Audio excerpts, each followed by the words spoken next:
Abdul Somad mungkin habis amalnya sudah ria. Satu-satunya yang akan kujadikan bekal menghadap Rasulullah hanyalah aku pernah mencintai keturunanmu ya Rasulullah. Aku pernah mencintaimu zuriat ya Rasulullah.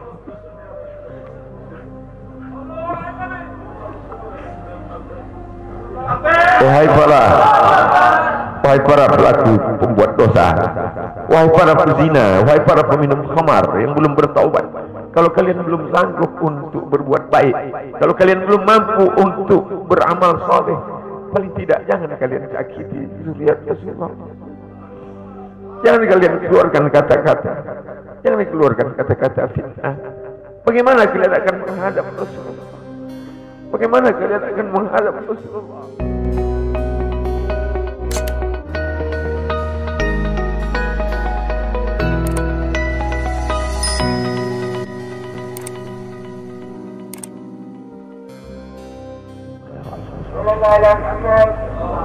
Assalamualaikum warahmatullahi wabarakatuh.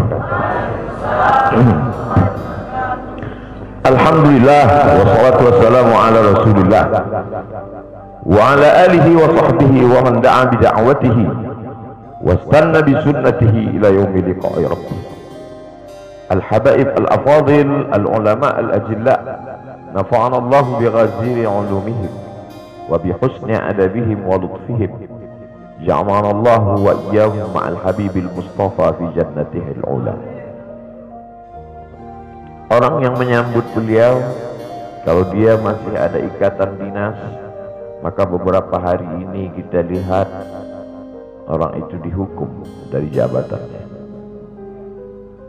Orang yang mengupdate status kalau menulis nama beliau, maka Instagramnya akan diblokir. Hanya menulis namanya saja, maka Facebooknya akan ditutup. Orang menjadi takut untuk menjenguk beliau, kecuali orang-orang yang takutnya sudah dihabiskan hanya untuk Allah Subhanahu wa ta'ala. Apa dosanya? Apa salahnya? Berapa triliun negeri ini pernah dirugikannya? Berapa sumber daya alam, minyak, batu bara, nikel, uranium yang pernah dijualnya ke luar negeri?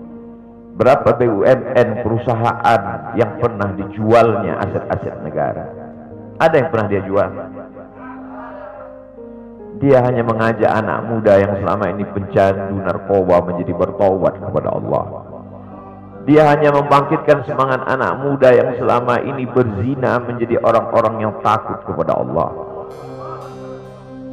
Dia hanya mengajak mereka yang memakai baju hitam, pakaian hitam, merubah menjadi pakaian putih. Mereka berusaha untuk memutihkan catatan amal baik mereka di hadapan Allah. Dia hanya menyadarkan umatnya supaya sadar bahwa politik itu penting. Angkatlah pemimpin yang adil dan amanah. Dia hanya sedang mengajak umatnya supaya jangan memilih pemimpin kafir. Salahkah perbuatannya? Tidak. Dia tinggal negara demokrasi. Dalam dunia demokrasi, siapapun berhak untuk mengajak menyuarakan kebenaran. Dia tidak melawan sultan, dia tidak melawan ulil amri, dia tidak melawan siapapun. Dia hanya melawan ketidakadilan. Hari ini saya berangkat setelah sholat subuh menuju airport, naik pesawat. Setelah naik pesawat, naik mobil. Setelah naik mobil, jalan macet, saya mesti turun naik sepeda motor. Setelah naik sepeda motor pun juga tidak bergerak, jalan kaki. Akhirnya sampai kemari. Dalam hati saya berkata, celaka betul orang yang mengatakan kemarin katanya tidak ada akan menyambutnya. Sudah 3 hari, saya pikir 3 hari tidak ada orang lagi. Saya akan datang bisa duduk berdua dengan beliau. Saya tidak datang mau ceramah, saya tidak datang mau tausiah, saya tidak mau datang mau tablik akbar. Ternyata yang menyambutnya seramai ini, sebanyak ini, orang berjalan kaki, anak-anak muda berjalan kaki, orang tua, ibu-ibu duduk di pinggir jalan. Apa yang membuat mereka datang kemari? Satu, cinta. Lahu baru ni'aliha ahabbu ilayya wa asfadi balwaha, kata Qais. Debu yang menempel di sandal Laila lebih dapat menghilangkan rasa sakit dan duka. Hanya cinta kepada Laila, apalagi cinta kepada zuriat Nabi Muhammad sallallahu alaihi wasallam. Andai engkau orang alim, andai engkau hafal kitab, andai engkau mengerti kitab kuning, banyak ilmu, tapi ada kebencianmu kepada ahli bait Rasulullah SAW, hilang keberkahan ilmu. Andai engkau punya derajat seperti seorang wali, andai engkau diangkat Allah sebagai wali, maka jatuh derajat kewalianmu hanya karena kebencianmu kepada ahli bait. Apa kata Kiai Haji Maimun Zubair? Ahli bait itu seperti Quran yang lapuk. Andai ada ahli bait itu yang nakal, yang jahat sekalipun, dia tetaplah seperti Quran yang lapuk. Quran yang buruk, andai titiknya sudah tidak ada lagi, tak akan mungkin kau akan buang. Kau tetap juga akan jaga dia, kau akan cium dia. Kenapa? La yamassuhu illal mutahharun. Allah yang mensucikan. Seorang sahabat Nabi disuruh membuang air bekas daripada bekam Rasulullah SAW. Buanglah ini, kata Rasulullah. Lalu kemudian beliau pergi ke belakang. Setelah itu dia datang lagi menghadap Rasulullah SAW. Rasul tahu apa yang dia lakukan, karena Nabi dapat wahyu, Nabi terbuka hijab. Tapi Nabi ingin bertanya kepada dia. Bukan Nabi tidak tahu, Nabi tahu, diberikan Allah pemberitahuan. Nabi ingin memberitahu siapa yang tidak tahu. Kemana darah bekam tadi kau buat, kata Nabi. Ku minum ya Rasulullah. Mengapa engkau minum? Karena aku tahu bahwa darah yang mengalir dalam diriku membuat aku haram tersentuh api neraka. Mengalir darah itu dari dia kepada Sayyidatuna Fatimah, dari Fatimah kepada Sayyidina Al-Hasan, dari Sayyidina Al-Hasan ada juga kepada Sayyidina Al-Husain, dari Sayyidina Al-Husain kepada Sayyidina Ali Zainal Abidin, dari Zainal Abidin kepada Sayyidina Muhammad Al-Baqir, dari Sayyidina Muhammad Al-Baqir mengalir darah itu kepada Sayyidina Ja'far Sadiq, dari Ja'far Sadiq mengalir kepada Sayyidina Ali Al-Uraidi, dari Ali Al-Uraidi mengalir darah itu kepada Sayyidina Muhammad An-Naqib, dari Muhammad An-Naqib mengalir darah itu kepada Sayyidina Isa sampai kepada Sayyidina Ahmad bin Isa Al-Muhajir. Lalu kemudian darah itu mengalir kepada Imam As-Saggaf, Al-Idrus, Al-Haddad, Al-Abbas, dan salah satunya adalah bin Syihab, dan salah satu dari zuriat bin Syihab itu adalah Sayyidi Al-Imam Al-Akbar Al-Habib Muhammad Rizik Syihab. Kalau mau hidup tenang, beliau sudah tenang dengan anak menantunya, dengan cucunya, dengan ilmunya. Beliau meraih gelar LC dari Universitas Imam Muhammad Ibn Saud. Dia cukup dengan majlis-majlis maulidnya, cukup. Mengapa dia bersusah payah? Mengapa dia mesti kena fitnah? Dia hanya mengikut darah Sayyidina Al-Husain. Kalau mengikut Sayyidina Al-Hasan lembut, mengikut Sayyidina Al-Hasan lembut sentuhannya. Maka para ahli bait ini mengikut dua aliran, Sayyidina Al-Hasan dan Sayyidina Al-Husain. Kedua-duanya saya cintai. Habaib yang mengikut Sayyidina Al-Hasan, saya datang, saya cium tangan mereka, saya bersilaturahim, lembut gaya mereka. Tapi mereka semua mengajak untuk mencintai Sayyidina wa Maulana Muhammad sallallahu alaihi wasallam. Tapi ada yang seperti Sayyidina Al-Husain, menggelegar suaranya, dia hunuskan pedangnya untuk musuh-musuh Allah. Keduanya adalah sama-sama diridhai Allah. Innal Hasan wal Husain sayyida syababi ahlil jannah. Yang mencintai Sayyidina Al-Hasan, mencintai Sayyidina Al-Husain, yang mencintai zuriat mereka, keturunan mereka, maka dengan cinta itu bekal kita menghadap Rasulullah sallallahu alaihi wasallam.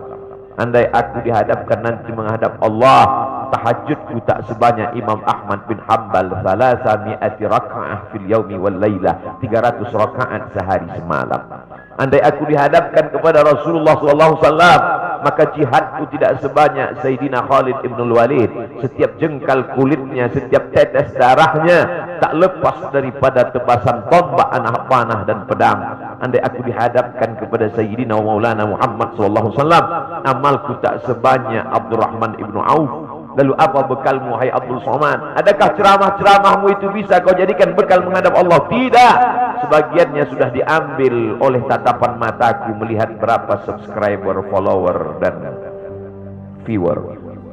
Abdul Somad mungkin habis amalnya sudah riya. Satu-satunya yang akan kujadikan bekal menghadap Rasulullah hanyalah aku pernah mencintai keturunan mereka. Aku pernah mencintai zuriat.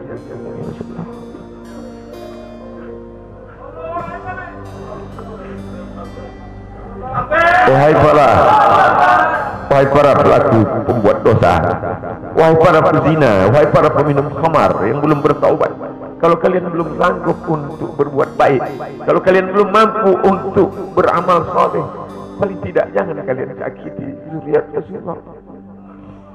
Jangan kalian keluarkan kata-kata, jangan keluarkan kata-kata fitnah. Bagaimana kalian akan menghadap Rasulullah? Bagaimana kalian akan menghadap Rasulullah? Pada saat itu seluruh umat berkumpul menghadap Nabi Adam alaihissalam.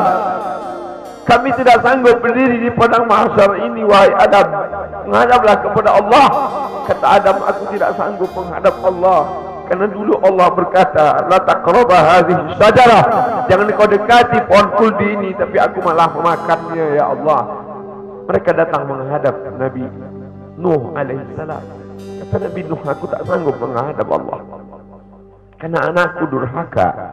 Sa'awi ila jalalin ya'simuni minal ma', aku akan naik ke atas bahtera perahu yang bisa menyelamatkan aku dari air. Aku tak sanggup menghadap Allah, kata Nabi Nuh alaihissalam. Mereka menghadap kepada Nabi Musa, aku tak mampu, kata Nabi Musa. Mereka menghadap kepada Nabi Isa, aku pun malu kepada Allah, karena aku mereka jadikan sembahan di atas muka bumi Allah.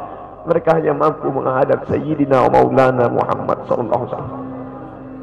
Wahai para peminum khamar, wahai para pezina, wahai para pelaku dosa, kalau kalian belum mampu beramal soleh, belum mampu bertobat, paling tidak jangan kalian zina zuriat Rasulullah SAW. Bagaimana kalian akan menghadap Rasulullah? Pada saat itu tak ada syafaat.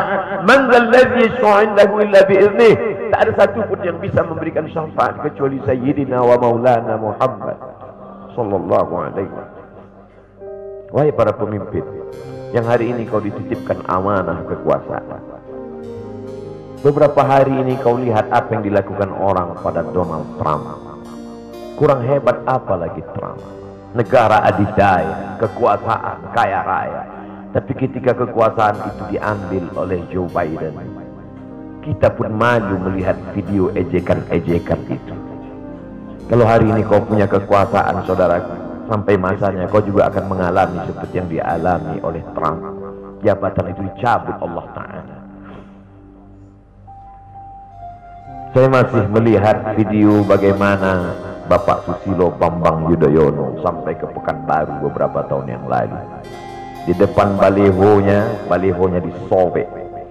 Beliau jenderal, ganteng, punya partai, tapi setelah kekuasaan itu tak ada di tangannya, difitnah, dibuli, balihonya disobek. Bagaimana agaknya ketika tiga hal itu tak ada pada diri kita? Tidak jenderal, tidak ganteng, dan tak pula punya partai. Fa'tabiru ya ulil absar. Menangkap ikan di Bukit Selasih. Demikian, terima kasih. Assalamualaikum warahmatullahi wabarakatuh.